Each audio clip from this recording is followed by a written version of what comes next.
Hello everyone, welcome to the Solo Gaming Spotlight. Today we're going to be taking a look at Aventuria, the adventure card game. This is a dice card game based off of the Dark Eye universe, which is a role-playing game. If you've never played a role-playing game, such as Dungeons & Dragons, Dark Eye, or any of the many other role-playing games out there, and you want a little bit of the taste of combat, as well as gaining experience points, finding treasure, doing skill checks, choosing your character's equipment and the spells that they cast, then you're going to want to check out this game. We're going to go ahead and play the Saving Silvana short adventure from the game so you can get a taste of how the game's set up and how the game actually plays in case you're interested in this game. So let's go ahead and get to the table. So now we're tableside, and the base game comes with 4 different heroes, complete and ready to play. They have 30 card decks. The deck consists of character card with a special ability with their basic attack on it, and another card that has their skills listed. Now these decks are customizable, and each character on the other side of the card that has their skill ratings, it has the different amounts of cards that are allowed to go in that 30 card deck. Because as you play this game, you're going to go ahead and gain experience points and gain treasures, and you can end up swapping in and out your cards to your deck. You know, there's certain cards that you can pull from his deck, her deck, his deck, and swap them in and out to create your own custom deck. That's a cool aspect of this game. I'm going to be playing with just the base game, the way they come pre-constructed and ready to roll for this. And I am going to play with the Mage. I play with all the characters. I do like the Dwarf. The Mage is one of my favorites. The game does go further into deck building and what is allowed, what the different symbols are for the talents, advantages, heavy armor, medium close combat, weapons, different things that you'll be constructing your deck with. First thing we're going to need to do is just go ahead and shuffle our deck. We're going to take our character and our character's skills, because we're going to do a couple skill checks as we go through the little snippet of story to give us some flavor for the battle we're going to be in. We're just going to shuffle the deck and put it to the side. And the reason we do this is there may be some of the skill checks that have us interact with this deck. So as for now, that's all we're going to set up. We're going to put that to the side. Let's go ahead and open up to the short adventure, Saving Silvana. Havana, in the year 993 BF. Your friend Alric has asked you to help him rescue his friend Silvana, who was abducted by vicious pirates. He shows you some tracks that lead down a ladder and into a system of subterranean cellars. As you prepare to head in, Alric suddenly remembers that he had another urgent matter to attend to. He says a hasty goodbye before you even make it far enough to kick in the first door. When you burst through the door, you stare into the wrinkled face of a blue-skinned kobold in a bright yellow loincloth who is talking to a group of goblins. The kobold recovers quickly from the shock of your interruption. He yells at the goblins, "Go get them!" and quickly turns himself invisible. The goblins look at each other unsuredly and take flight. Quickly, you try to intercept them. Alright, at this point we have to stop and make a body control test. And there's one of 4 different outcomes that we can have. We can either have a success or a failure, or we can have a critical success or a critical failure. And first, let's take a look at our character's body control rating, which is an 8. This is very reminiscent of an RPG where you're doing different checks as you're going about your adventure. We have to roll less than an 8 for a success on this D20 here. We rolled a 16, so we ended up with a failure. Now, a critical failure and a critical success. A critical failure is when you roll a 20. The lower the better in Aventuria. This symbol right here, this little dark eye symbol, this Aventuria, is a 1. It's an Aventuria symbol, and it represents the 1 on this die. That would be a critical success. And taking a look at the failure result, we can see that we are not fast enough, and one of the goblins escapes. For each hero, that's just us, that fails the body control roll, we're going to take 1 cowardly goblin from the henchman cards and place it nearby. He will take part in the next combat as an additional opponent. Now, Aventuria does come with a big size stack of enemies that you will be fighting against. And these enemies have keywords. Here we have the Orc Warrior, who has the keywords Orc and Warrior. And some of these different scenarios are going to call for different keyword enemies. This one is a human, bandit, mage, human, guard, undead, skeleton. You get the gist. Here we have our cowardly goblin, who only has the goblin keyword. We're going to take him and put him to the side. That's who we need. We do have a lot of options here that comes with this base game. Okay, let's go ahead and get back to the story. You venture into the depths of the dungeon. The racket must have startled the other denizens because you don't see another soul. You discover abandoned quarters and a row of jail cells that turn out to be empty apart from the crumbling skeleton of an unfortunate former inmate. And we now have to make a perception check. We now take a look at our character's perception skill, which is a 10. We got to roll lower than that. We got a 6, so we passed it. We can see by reading the success that we found a secret tunnel, and this will provide us with an advantage over our quarry. At the beginning of the following combat, each hero may draw an additional card. As a reminder, each hero should now draw an action card and place it face down in front of you, and that's perfect because this is why we had to shuffle our deck to begin with. Let's go ahead and pull that card from our deck. Plop it out right over here, and let's continue on with the story. You look everywhere, but cannot find any trace of Silvana or her captors. The only thing that catches your eye is a big mural covering one of the walls. Behind it, you can make out faint noises, as if there were a secret room. We're going to go ahead and take a closer look. We now have to do a knowledge check. All right, and this is perfect because we're a mage, and our knowledge is a 14. Oh, awesome. We rolled a 1, so that is a critical success. After a quick search, you figure out that the eyes of one of the warriors depicted on the mural hides a mechanism that opens a secret door.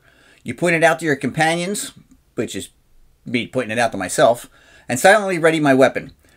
I push the door open and storm into the room. At the beginning of the following combat, I'm going to draw an additional card. And as a reminder, I should now draw an action card and place it face down in front of me. Let's draw another card. And these 2 extra cards are going to provide me 2 extra options I normally wouldn't have. You'll see that shortly, how they can be of such benefit.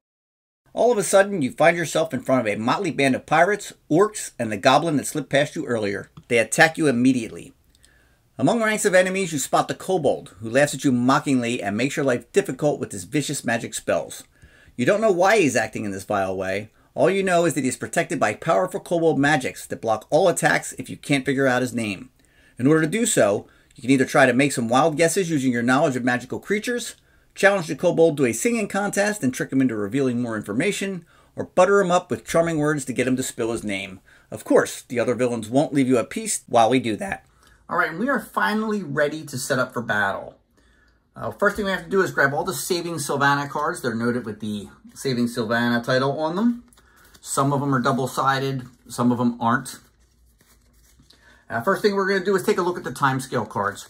And this is the difficulty of the game you're going to be playing. You play easy, normal, difficult, or legendary. Maybe later on you want to start to increase the difficulty of the game. Let's just go with the easy for now. I'm just going to drop that at the top. Next card we're going to set up is the kobold. This is going to be the villain we're playing against. He's also going to have the henchman. But we'll get into that shortly. We're going to take the kobold leader, just put him right here. And the last one we're going to do is we're going to have a hero action, which I'll show you during gameplay. This is an action we could take on any of our rounds. I'm going to drop that up over there. Next thing we're going to do is get the henchman ready. I already showed you the henchman deck and all the different keywords. This is going to tell us that we're looking for the keywords pirate and orc. And I went ahead and pulled all the pirates and the orcs. I'm going to shuffle them. And we're going to make a deck. So this will be randomized every game what enemies you're going to end up facing. I'm just going to put that right there. Next, we're going to do the threat value. Times 5. We're only one player, so the threat value is 5. And if we draw a henchman card, which we're going to do. Oh, look at this. We got a kind of a unique one. In the orc family, which is an orc swarm. So this is kind of cool. There is a threat value up here that is 5. Now, if, just for an example, the Cowardly Goblin, if we had drawn the Cowardly Goblin, it only has a threat value of 1. We would put that down and we would keep drawing cards until we satisfied the threat value of 5. This Orc Horde, or the Orc family here, has a special little thing here. It's highlighted. You want to pay attention to that. This is, we're going to put 4 markers on the card. Each one of the family members has 5 health. And basically every time we knock it down to 0, we remove one of the counters, reset the health to 5, until finally, after we have taken all the markers off of it, we have defeated it, and this gets removed from the game. We also lose all of our Aventuria tokens. We'll get into that later during gameplay. I'm going to put him there. I'm going to put them there with the 4 counters on top of them. We also have to put the Cowardly Goblin to the very right. He's also an enemy. And we also have our defeat and victory conditions. And in order to beat the scenario here and be victorious, we will need to defeat or put to flight all opponents. And then, of course, if we beat them, we get a reward. All right, we now have the combat portion up there, the opponent taken care of. And now we can go ahead and take care of our hero. The amount of fate tokens that you play with, 2 per player. I'm playing solo, so there's only going to be 2 available for the entire game. I'm just going to put them in the middle of the combat board above the henchmen, as we will end up using them. We're going to shuffle our deck, and we're going to go ahead and draw 5 cards. 1, 2, 3, 4, 5. Now, we do get to mulligan any amount of these cards that we want. And I'm just going to take a look through. Before I take a look at my other 2. I like that card. I really like this card. That is one of my favorite cards here. Let's get rid of the sling. On your turn, you're going to end up taking a maximum of 2 of your cards and basically taking them out of your hand and flipping them over for endurance points. And you need to use these endurance points to spend them to be able to take actions in this game. I'll get to that shortly, but I'm trying to explain why I may make some of the decisions I'm going to make. I'm going to keep these 2 cards because I'm going to use them for endurance cards. This card right here will allow me to have a better chance of hitting the enemy, and it only costs me 1 endurance point, so I like that. This card is awesome right here. This is my Covenant Garb, my armor that I wear, and I get to draw a card from my draw pile whenever my hero loses damage from an opponent's attack. Drawing more cards into your hand is always something that I recommend. I'm going to get rid of this here sling. It is a ranged attack, and it does allow me to do 1d6 plus 2. I'd have to exhaust it and spend 1 endurance, which would be me, turning my card sideways to show that I spent it. Over here on my hero, I have to roll an 8 or less to be able to hit, to actually be able to roll to see if I do any damage. So I'm going to actually go ahead and mulligan that and see what else I get.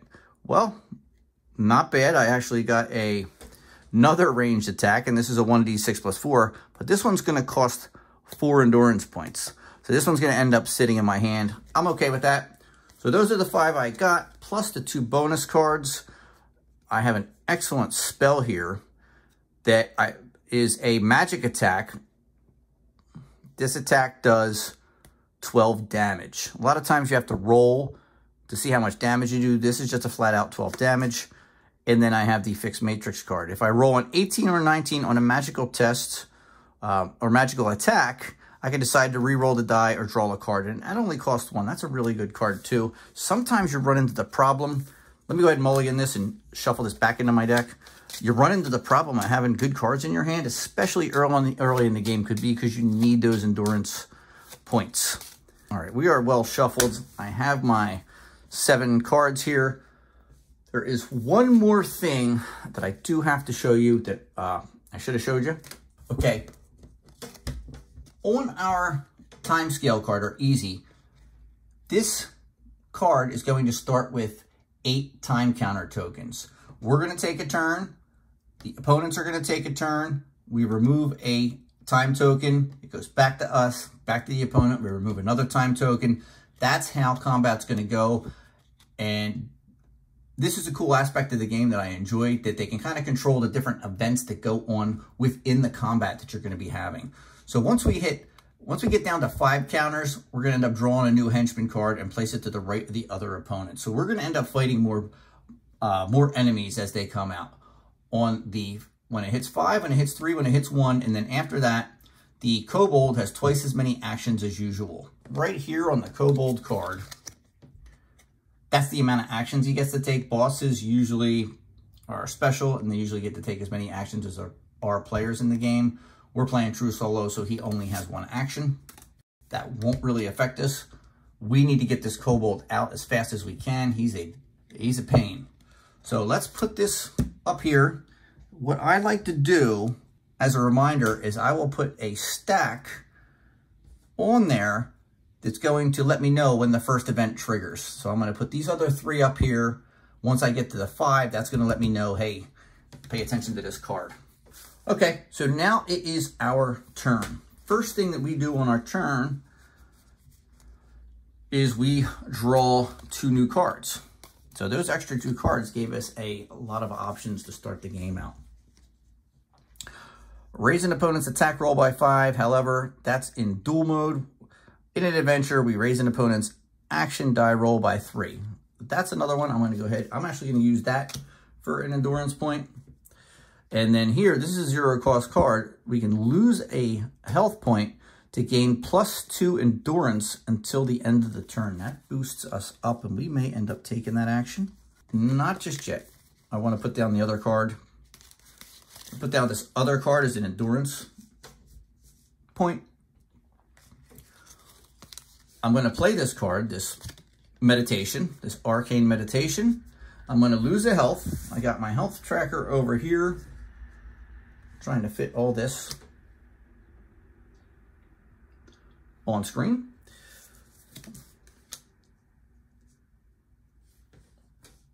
We're at 39, and we get +2, and I'm going to immediately use that to put out my robes, where every time I take damage, I'm going to get to draw a card. Now I still have my 2 endurance points that I can spend.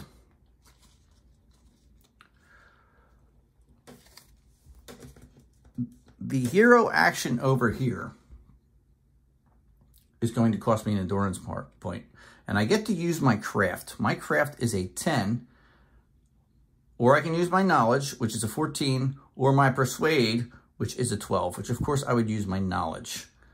I get to place 3 tokens on this card. For every successful roll, I can remove 1. When all of them are removed, I flip the Kobold Leader card to reveal his name. And then the heroes can now damage him as normal. Right now, I cannot damage the Kobold that's up there. So let me go ahead and put these 3 counter tokens on there. And that is one of the actions I want to take. I got to get this Kobold out of the game, and I cannot damage him until then. So I'm going to put that back in its place. I'm going to hold on to the rest of these cards. Real quick, we're going to take a look at this Kobold. Supernatural Leader. He cannot lose health. See the hero action guest name. So there's no way that we can even harm him until we guess his name. So it is mandatory we spend an endurance point every single turn trying to guess his name. And then once he does, well, he's only got 3 health, which is fantastic. 3 health per player. Obviously, we're only 1 player, so we know how that works. We have to get 5 health out for this one, and 5 health out for the Cowardly Goblin. Let's spend one of those endurance points to take that hero action, guess his name.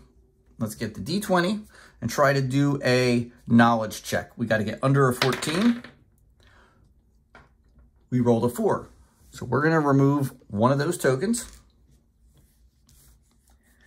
And now, with our last point, we can either go ahead and make a magical attack. Let's do that.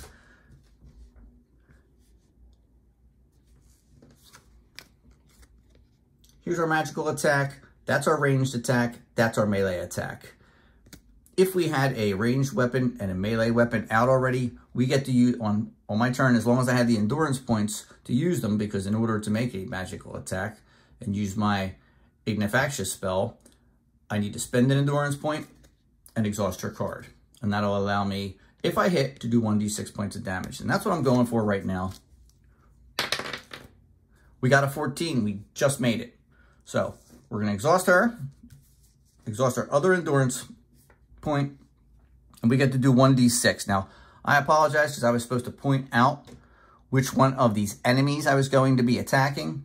The logical thing to do, of course, is to attack the Cowardly Goblin. If I could take him out, that's one less attack I'll have coming in. So naturally, that's what I would go for, as opposed to trying to knock this one down just yet. So hopefully I can roll a 5 or a 6 here. We rolled a 1. Not very good.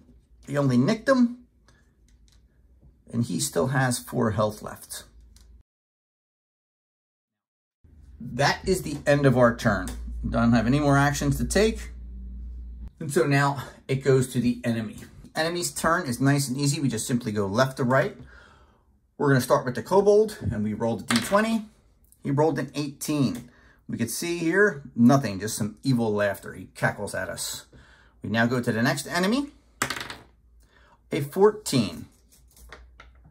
9 to 20, nothing. The orc says something orcish. Hey, I like that, but I like that. Now let's go to the cowardly goblin. He rolled a 2. 1 to 6, he's going to do a melee attack. The starting hero suffers 1d6 plus 1 damage. Of course, that's us. 6 points of damage. Now, our character here has a dodge number. We can roll 1 to 20, 1d20, and if we get less than a 5, we can cut this 6 points of damage in half. Let's give it a shot. We rolled a 19. We didn't come anywhere close to dodging that attack. We're going to take the full 6 points of damage, and we go from the 39 health we had down to 33. That's it for the enemy attacks. We now go and take 1 off of the time counter. I'm going to remove 1 off of the time counter. Remember, nothing gets triggered until we have 5 left. We still have 7 left, and now it comes back to our turn. First thing we're going to want to do is draw 2 cards. We ended up with Wrath of the Elements. This is a magical attack, which will do 1d6 plus 3 points, and it costs 3. And the magical aptitude, add 2 to your hero's attack.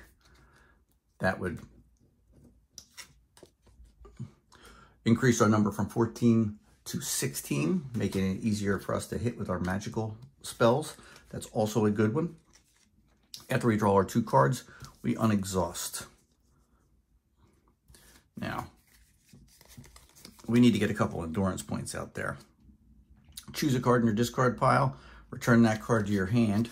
There's one other thing I should mention.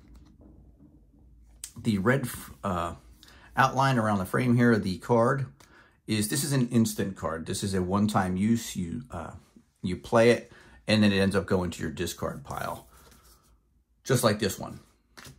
So we're going to put this down as an endurance card. This is going to be one of the 2.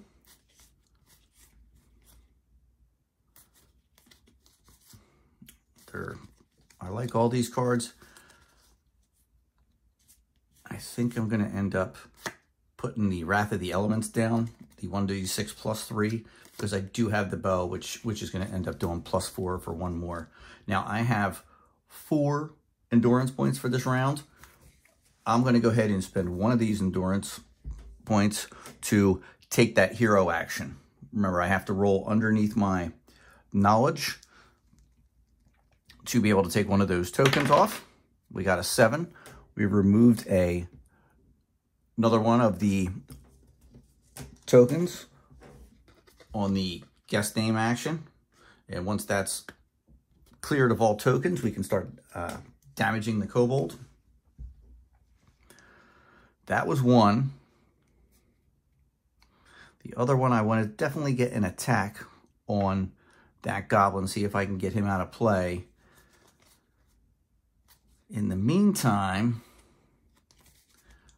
let me go ahead and spend these 2.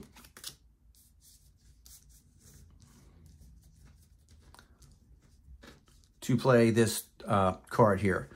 Like I said, the cards with the red around it are instants. The cards that have the black around it, the darkness, they're permanent cards. They get played onto the table, and then you spend, you usually spend endurance and exhaust them. Some of them you just exhaust. Some are just in play. Like this one is just add 2 to your hero's magic attack. So now 16 and under, she hits. And that's what we're going to do. We're going to go ahead and use our last endurance point to make a magical attack against the cowardly goblin. We got a 4, 1d6 damage, and we did 3. So the goblin had 4 and is now down to 1 life. That is going to be it for our turn. Let's go back to the monster's turn. One thing I did forget to do is exhaust my character for using the magical attack. It is now the monster's turn again, and we're going to go ahead and start with the kobold, who's going to roll a 6. Heat weapon. The hero with the most fate tokens, which we don't have any, but we still have to do it, must select one of their weapons in play and put it back in their hand or lose 2d6 health. We have armor, talent. We don't have any weapons out, so we actually have to take the 2d6. So let's go ahead and roll 2 at the same time. That's a 6, and that is a 4. That's 10 points of damage, and it's not an attack. So we have to take that full 10. We're going to go from 32 down to 22 health. Let's go to the Orc family. Let's see what they got for us. Another 6. Attack, a melee attack. A random hero suffers 1d6. So, 1. We're not going to bother dodging that. We're just going to take 1 damage. We're going to go from 23 health down to 22 health. And we are going to go ahead and move over to the Cowardly Goblin, who's going to make his attack. He rolled an 11. Goblin looks for an escape route because he's a Cowardly Goblin. That is it for the monster's attacks. We now take 1 off the time token. There's 6 left. Next round, we're going to start triggering new henchmen coming out. So we kind of need to get rid of this goblin if I can. It is now back to our turn. All right, it is now back to us. And the first thing we want to do is draw 2 cards. We got Ignis Pharaoh. This is a good card. Cost 5, but it's a magical attack and does 1d6 plus 5 damage. And we have Control Power. Cost 1. Play it. And we lose 1 health to draw a card. Now, we are down to 22 health already.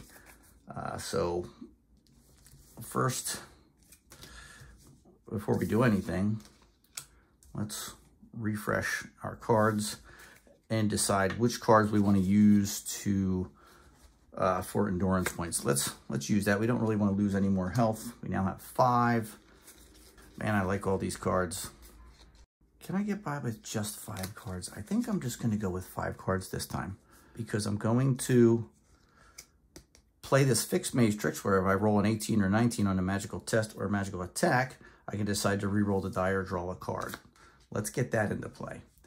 Then I also want to get this Attributo out, which does require me to do a magical test to see if I can pass it. And then until the start of my next turn, I'm going to add +2 to my attack. Right now, I'm sorry, I should have this right here for a little bit ease of use, right next to each other. Let's spend another 1 and put that other card out. Now, that goes all the way up to an 18, and if we roll an 18 or a 19, the only thing we can fail on is a 20. And as soon as we can get this Ignis Pharaoh out next turn, we will be able to start blasting through some opponents. Now, let's go ahead and take our spend an action point to take our guest name action. There's only 1 left on here. We're going to use our knowledge roll. Now, our knowledge is a 14. We have to spend an endurance point to do this. We rolled a 1. And whenever we have a critical success on our turn, we get to draw a card. Duplicatus. Discard this card after the damage roll of an attack against the hero to prevent all damage from that attack. So that's like a nice little protection in case I get hit with like a 10 like I did previously. But anyway, I get to clear this off as I successfully completed it. The heroes can now damage him as normal. Now, when all the counters are removed, flip the Kobold Leader card to reveal his name. So we're going to put this off to the side, and we are going to take the Kobold Leader, flip him over, and it is Carabastel the Kobold. Do not reveal this side until the heroes complete the hero action. Guess name. We've done that. He only has 3 health. Put his 3 little health markers up. We're gonna see it. We're gonna blast him out of existence right now if we can. All right, we still have 2. Is there anything that costs 1? No, everything's too expensive in our hand. And we didn't get any type of other attack out. Let's do our Attributo. We only have to exhaust this card. It doesn't cost us an endurance point, but we do have to pass a magic test, which is 16 or under. 16 exactly. So now we're going to add 2 to it, and now it's up at 18 for our magic attack. We are going to go attack the kobold leader with this attack. A 19.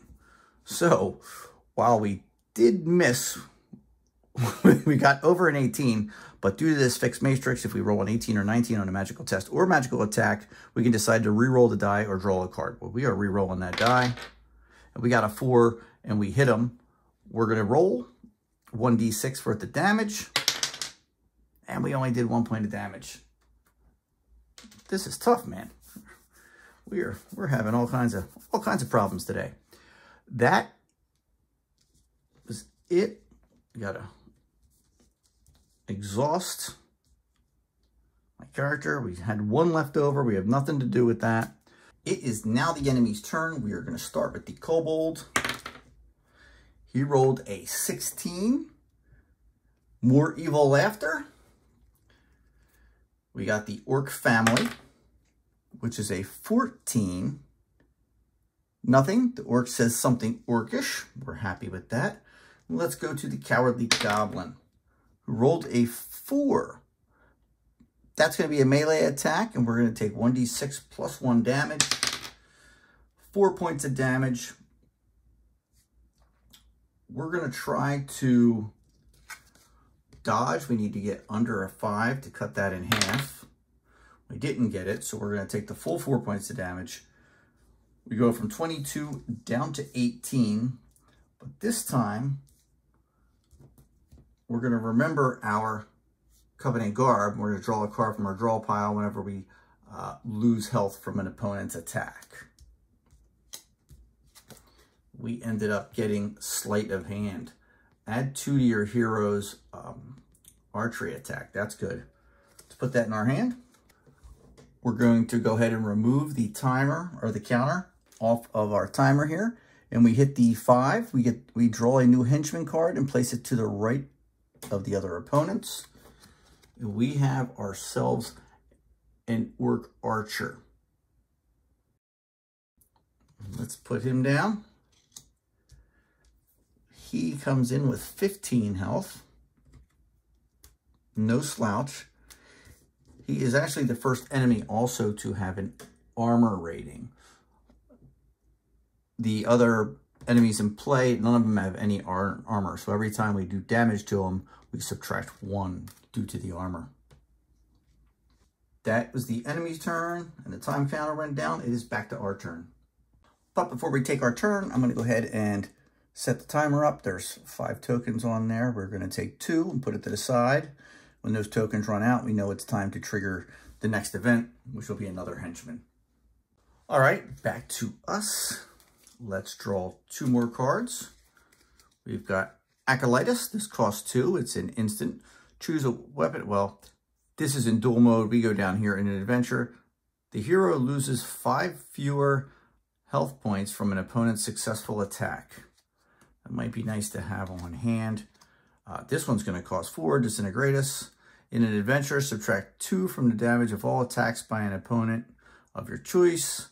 Until the end of the combat, each opponent can be affected only once by this spell. That is going to be an endurance card. Let's refresh all these. Put that down as an endurance card. We have 1 more. Let's put that other one down. 5 fewer. I mean, that could be life-saving, but it's going to cost 2, and I probably won't have the 2 out there to save. So let's do that. 1, 2, 3, 4, 5, 6, 7.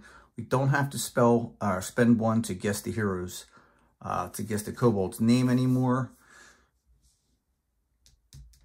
I forgot to refresh these. I should get that ranged attack out probably. Nice to get the ranged attack and that out. That's 6. 1, 2, 3, 4, 5, 6, 7. Not just yet. Let's take a chance and spend 4. And get our bow out. That'll give us the opportunity to hit. Let's take a shot. Let's take a shot with our bow. We need to get an 8 or less, and we're going to try to hit the kobold. We got an 8, so we hit him. And this is great because we know we're doing 1d6 plus 4, 5 points of damage. He only has 2 health. So we are going to defeat him, and I'm just going to, I'm going to plop him out of the game. Whenever you defeat an enemy, you get to take a fate token. And the fate token can be spent to reroll one of your dice. In duel mode, you can use the fate token to spend it as an extra endurance point or to draw a card. And I really like that, and I've house ruled it in my games to use that in adventure mode. It says not to use it in adventure mode, but I think it gives you more choices. And so I stick with that. Though I am going to probably save it for a reroll at some point. I do have to exhaust my bow. Now my magic attack. Let's start taking down that orc family. If we can. We need a 16 or less. Actually, let's do the test and see if we can make that even better. A 20. Now, this isn't good. A 20 on an attack, we have to discard one of the cards in our hand. And I like the cards in my hand, so this is going to hurt my feelings. Our archery, +2 to our ranged attacks. That stinks. We did miss on an attack, so we will get to, whenever you miss on an attack, you can gain a reroll token. I'm going to go ahead and spend it to reroll. I actually think I can, all right, I did check, and we are able to spend this to avoid that 20. I got a 12, so that will stay in my hand. And we got a hit for 1d6 damage. We rolled a 2 on the orc family. One of the members of that family has 3 health left. We have to exhaust her and spend the endurance point for that attack. And that's going to be it for my attack. We now go to the enemy. We now remove a time counter, and we go back to our turn. Okay, back to our turn. Let's draw our 2 cards. We've got Balsam. We pick a hero and pay up to 5 endurance points. Restore 2 health for each endurance paid. We need that. And we got Armor Truts. This is, we do a magical test. We have to spend an endurance point and exhaust the card. Until the start of your next turn, reduce the damage of all attacks against you by 2. This is in addition to armor. Now, we don't have any armor outside of our Covenant Guard, which gives us the ability to draw a card. Let's refresh. All of our endurance points, or all of our exhausted cards, not just endurance points. And figure out what we're going to do here.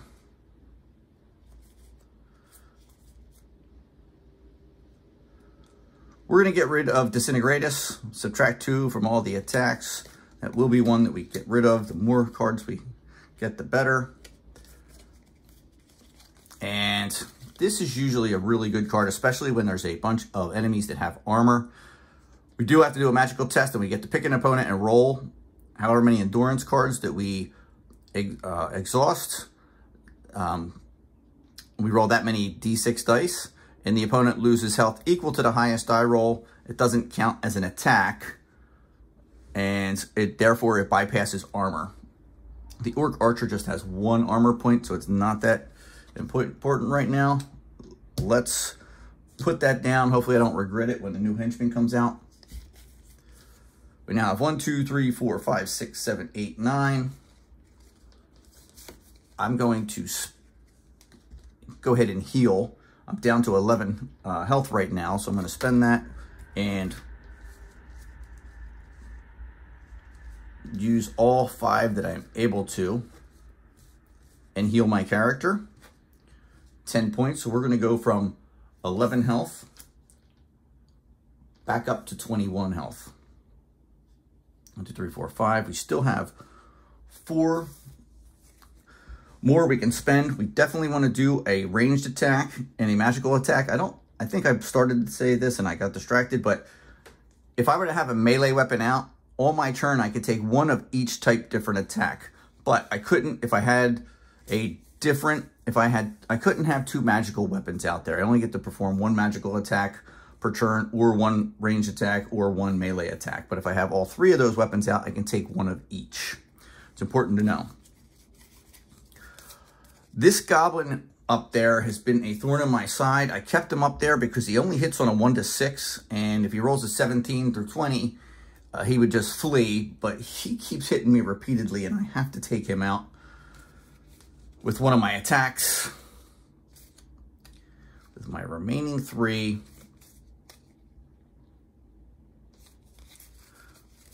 I think I have to spend the 2 endurance points to increase my chance of hitting with my ranged attack. I'm going to put that out. Now my ranged attack hits on a 10 or lower. And I'm going to do this attributed test to add 2. It only allows me to add 2 to 1 of my different types of attacks, and I'm going to use that for my ranged attack if I can successfully get it. It is now a 16 or less. 14, so I'm able to add 2 to my archery, or my range attack, which is now I can roll a 12 or lower. And I'm trying to get rid of that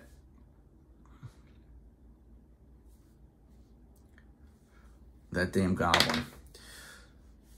17. That is, oh my goodness. That's awful.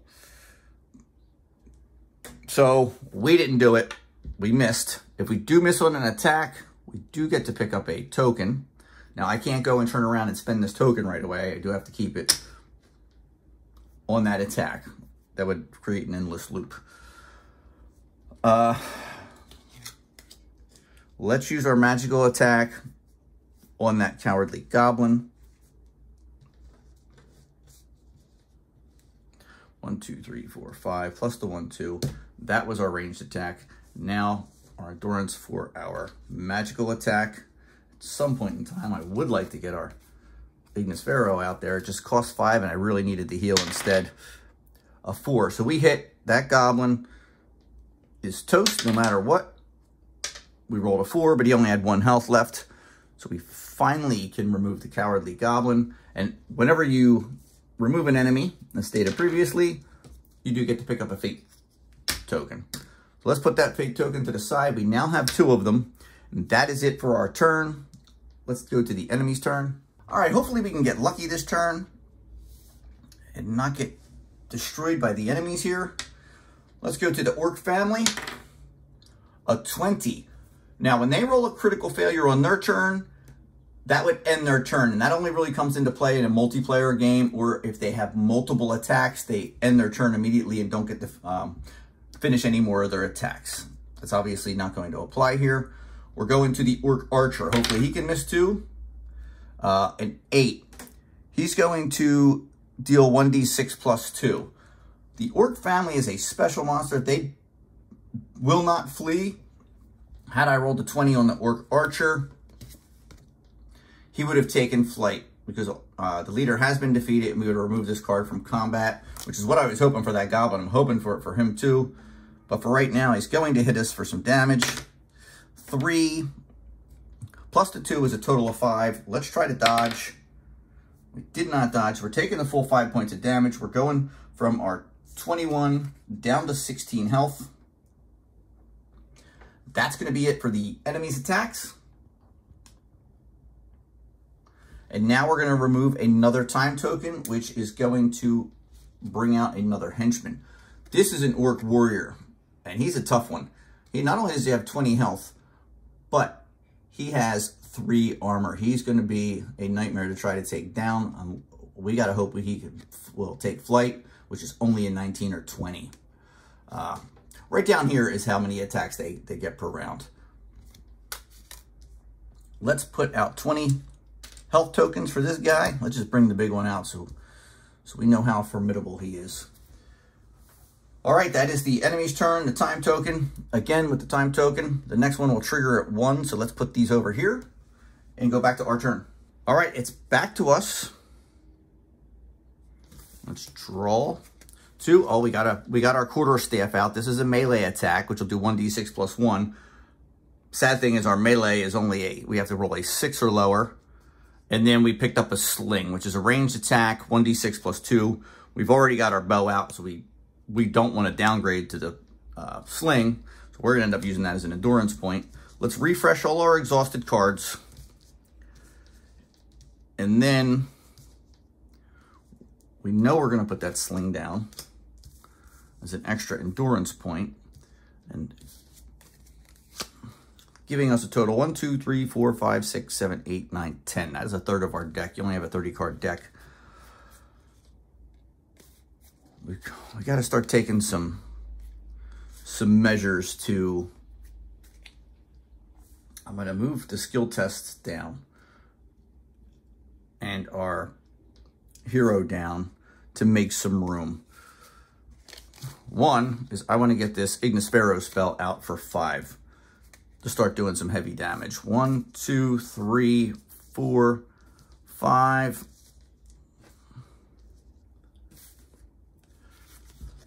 And 1, 2, 3, 4.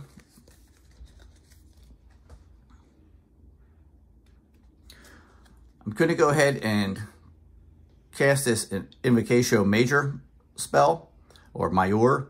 For 4, I do have to test for a magical attack, and it's going to do 12 points of damage. 1, 2, 3, 4.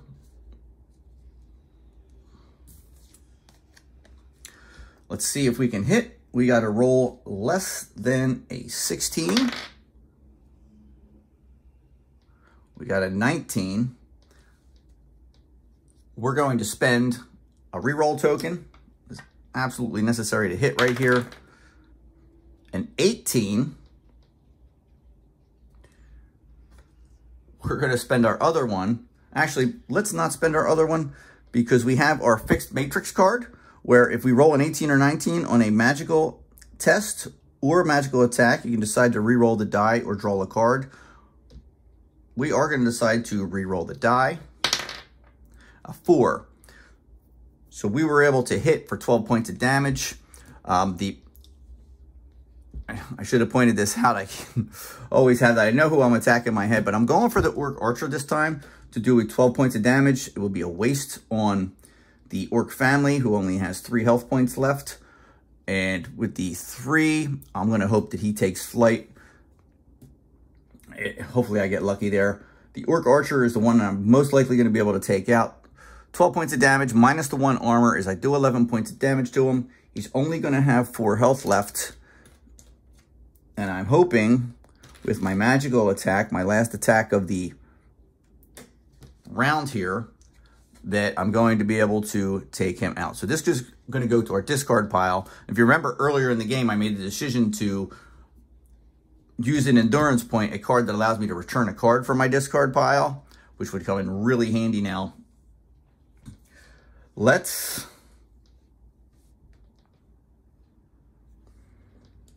use our magical attack here. We need to get under a 16. We're attacking the Orc Archer again because we want to eliminate him. We hit him. 1d6 plus 5. 10 points of damage. Minus his 1 armor. He has 4 health left. So we get to eliminate him. Let's remove all those health markers.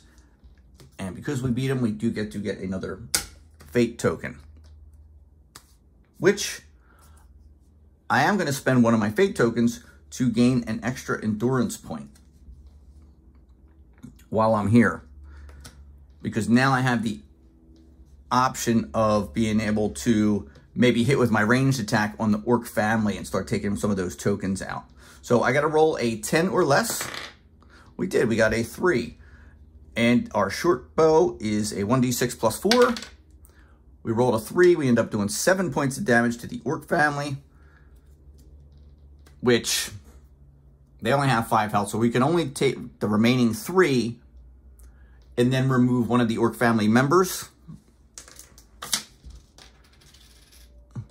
Then the next family member steps up. They come back with 5 health. That is it for our turn. Maybe next turn we can get this defensive spell in. So hopefully we can last. We have 16 health left. It is now the enemy's turn. Let's slide this orc warrior down and roll for the orc family. They rolled a 9. Oh, we got lucky. Nothing. The orc says something orcish. Not such a big threat like this guy is. The orc warrior. Let's get a 19 or 20 here. We actually rolled a 20. He's going to take flight. If all leaders have been defeated, remove this card from combat. Otherwise, nothing happens. Now, when they flee combat like that, you do not get a fate token. But, man, that was such a bonus and a relief. It gives us a really good chance of beating this game. Let's go back to the time token. Remove that, and it's going to go back to our turn. All right, back to our turn here. Draw 2 cards. Our 2 cards here. We've got our magical lure. This adds 3 more to our magical attack. We have the 14. We have the +2 to 16. This would bring it up to 19. And the only thing that we would be able to fail on is a roll of 20. And even if we rolled an 18 or 19, then we could start drawing a card. And using our attribute to constantly go for our ranged attack. Our other is Animatio. Play this card before a melee or a ranged attack. And the attacking hero's relevant attack attribute becomes the same value as your magical attribute until the end of the attack. That costs 0. We really don't need to put any more endurance cards down. We have plenty. So we're going to get them both into play. Let's unexhaust everything here. Magical attack. Our bow, I think we forgot to do that. We also have our other cards in hand. Let's get our defense out. This duplicatus. Discard this card after the damage roll of an attack against a hero to prevent all damage from that attack. We're going to plop this out for 4. Let's put it over here. Spend our 4 endurance points to get that into play. Spend 3 more.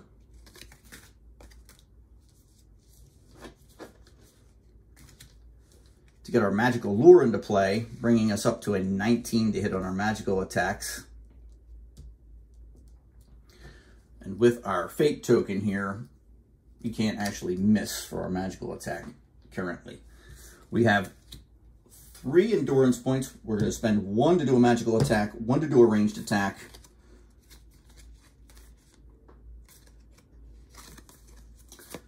I don't think we want to get our quarterstaff out just yet.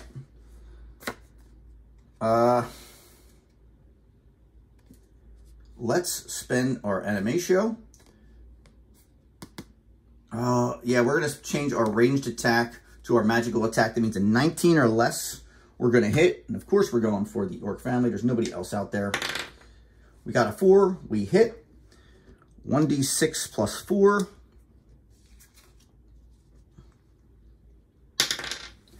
One plus 4 is 5.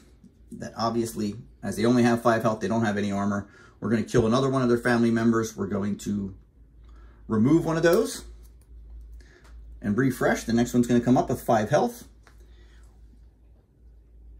We're going to do a magical attack. Let's roll. We rolled a 6. We're rolling plus 5. We know that we're going to do 8. Just so you can see them. You take the 5 off. We're removing the counter token. We're down to one more. And here's what we're going to try.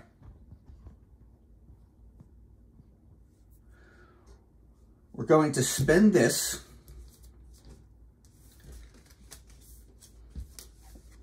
to bring out our quarterstaff, which is a melee attack, 1d6 plus 1. We're going to spend this other token for an endurance point, which will give us a chance of an attack.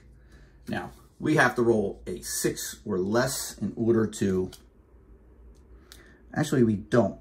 Let's use our Attributo and do a magical test to see if we can add 2 to that. 13.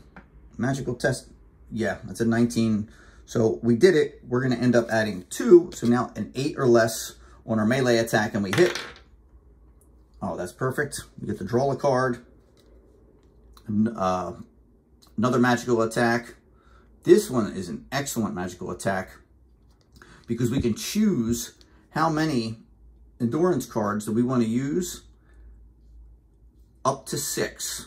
But if we exhaust 6 of them, it's basically a 1d6 plus 6, which is even more powerful than the spell that we have right now. But we're doing 1d6 plus 1 on our final orc family member. This is a 6. I know it's kind of odd because the other one is a 1, but it's basically the best roll you can get. So 6 points of damage. Just going to kill that last orc family member, removing him from the game. We get a fate token. That doesn't matter. We now return to the book and see what our rewards are. Reward cards equal the number of heroes. So we actually will get a reward card, and there's a treasure deck, though they just have the Aventuria card back because they're going to end up going into your deck. You'd have to spend an experience point in order to do that. Let me show you on the back of the game book. There is actually a copyable form that you can make. I have Mirabon the Mage. I've already played a couple scenarios, a couple adventures, I should say. And the starting value here, I've already gotten a couple reward cards, and Alluring Bait and Dark Eye. And I have 3 respite points. I'll explain those. I'm going to do a video on my thoughts on this game. This is just a playthrough and showing you, what goes on here. Shuffle the deck up and you draw a card. Sometimes they're going to be usable cards. Sometimes they're not. I'll give just a little taste and a little snippet what a reward might be. We got a Sacred Bracelet. Now that you know how to play the game, you know that costs 2. When your health drops to 0 or below, discard this card and set your health to 1. So that could save your butt in a game down the road. And once you have it in play, it is there. So it kind of gives you a little bit of relief of getting taken out by that last attack that may come in and destroy you, especially if you're down to the nitty-gritty at the end of the game there. So now we have that. I'm going to add the Sacred Bracelet to my reward cards. Very, very reminiscent of an RPG where you have a paper stat that you're keeping the statistics of your character. Sacred Bracelet.